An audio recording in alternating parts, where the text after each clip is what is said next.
যে আপনার যে সাতক্ষীরা 4 আসনের যে এমপি সাহেবকে যে জামাত ইসলাম কর্তৃক বহিষ্কৃত হয়েছে এই মর্মে একটা চিঠি আপনারা আমাকে অবহিত করলেন, কিন্তু আসছে কিনা আমার এটা জানা নেই। ফার্স্ট। সেকেন্ড হচ্ছে তাদের চিঠি আসার পরে আমরা বিচার বিশ্লেষণ করব যে ব্যাপারে কি সিদ্ধান্ত নেওয়া যায়। তো সাধারণভাবে আমি বলতে পারি যে কোনো এই সংক্রান্ত যদি কোনো ডিসপিউট অ্যারাইজ করে তাহলে সংবিধানের ৬৬(৪) অনুচ্ছেদ অনুযায়ী পার্লামেন্ট কর্তৃক নির্বাচন কমিশনের নিকট রেফার করতে হবে। ওইটা পাওয়ার পর নির্বাচন কমিশনের রেফারেন্স পাওয়ার পর এ ব্যাপারে যথাযথ তদন্তপূর্বক তার সিদ্ধান্ত জানাবে। না, ওইটা অবশ্যই পার্লামেন্ট যদি দুটো জিনিস আছে, উনি যদি দলের থেকে পদত্যাগ করে বা এখানে আইনে বলা আছে দলের থেকে পদত্যাগ করা, এখন উনি পদত্যাগ করেন নাই, ওনাকে এক্সপেল করছে। এই এক্সপানশন পদত্যাগের মধ্যে আসে কিনা এটা একটা বিশ্লেষণের বিষয়, কন্ট্রোভার্সিয়াল একটা বিষয়। যদি এই ধরনের কিছু আমাদের কাছে আসে তাহলে তখন আমরা এটার উপর আমাদের নির্বাচন কমিশন তার সিদ্ধান্ত জানাবে, এবং সেই জিনিসটা আসতে হবে পার্লামেন্ট থেকে।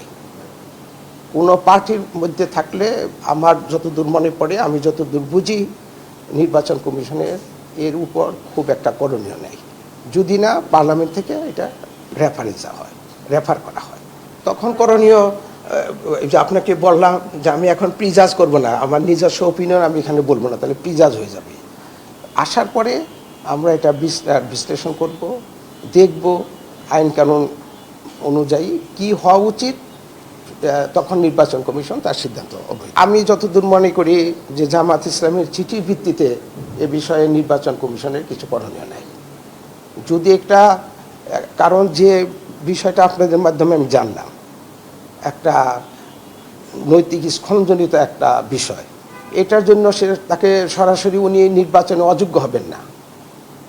নৈতিক মরাল টার্পিচুটের জন্য যদি কেউ শাস্তিপ্রাপ্ত হন তাহলে তিনি বারিত হবে।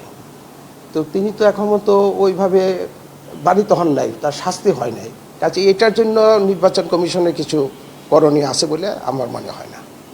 যদি পদত্যাগ করেন তাহলে আর্টিকেল 67 অফ দ্য কনস্টিটিউশন অনুযায়ী আমাদের নির্বাচন কমিশনের সেটা বিষয় না, সেটা মেম্বারশিপ থেকে পার্লামেন্ট উনি পদত্যাগ করবেন।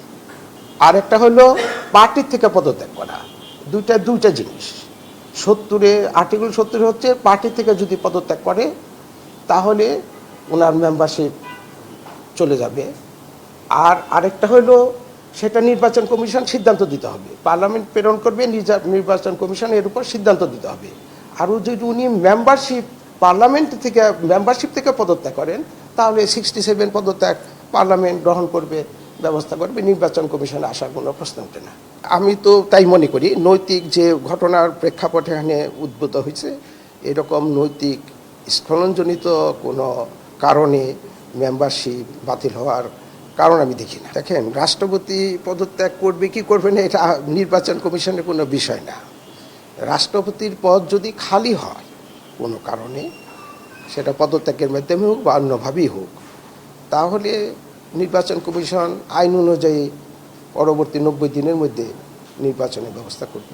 স্পিকারের ভূমিকা অর্থাৎ আপনার কনস্টিটিউশনের 66 সাব আর্টিকেল 4-এ বলা আছে যে কোনো ব্যক্তির 70 সংক্রান্ত আর্টিকেল 70 সংক্রান্ত যদি কোনো ডিসপিউট থাকে অথবা কোনো অযোগ্যতা সংক্রান্ত কোনো যদি ডিসপিউট বা বিরোধ সৃষ্টি হয় তাহলে পার্লামেন্ট মিনস স্পিকার সেটা নির্বাচন কমিশনে যথাযথ ব্যবস্থা গ্রহণের জন্য প্রেরণ করবে। নির্বাচন কমিশন তখন শুনানি দিতে পারে, যথাযথ তদন্তপূর্বক সিদ্ধান্ত দিবে এবং এই সিদ্ধান্তটা আইন অনুযায়ী ফাইনাল হয়ে যাবে, চূড়ান্ত বলে বিবেচিত হবে। কিন্তু কোনো দল যদি তার কোনো মেম্বারকে যদি উনি মেম্বার অফ দ্য পার্লামেন্ট যে দলের থেকে উনি নমিনেশন হলেন সেই দল যদি তাকে বহিষ্কার করে তাহলে দলের চিঠির ভিত্তিতে নির্বাচন কমিশনের কিছু করণীয় আছে বলে আমার মনে হয় না।